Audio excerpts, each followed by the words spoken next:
Welcome to Not Milk Never Milk. Subscribe if you're lactose intolerant. In this video, I will explain how to play hand solitaire. First, let's set up your game. You will need a standard deck of 52 cards. Deal 7 tableau piles across your playing surface. The first pile gets 1 card, the second gets 2, and so on, up to 7 cards for the 7th pile. Only the top card of each tableau pile is face up, all others are face down. The remaining cards form your stock pile. Now, let's start playing. Your main objective is to move all cards to the 4 foundation piles, building them up from ace to king by suit. Within the tableau, you can move cards by building down in alternating colors. For example, a red 5 can be placed on a black 6.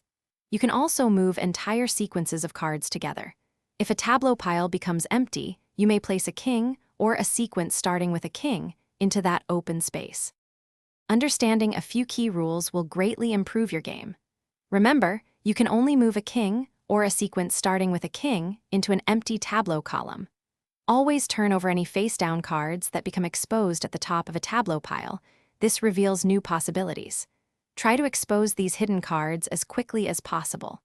Also, don't be afraid to use the stock pile when you run out of moves on the tableau, but use it wisely. While we focused on classic Klondike solitaire, there are many exciting variations to explore, such as free cell or spider solitaire, each with its own unique rules and challenges. Playing solitaire is a fantastic way to sharpen your mind and improve your strategic thinking skills. Remember, practice makes perfect, so keep playing and discovering new ways to win. Enjoy the timeless fun and mental exercise that hand solitaire offers. Thanks for watching. If this was helpful, leave a like and consider subscribing. See you next time.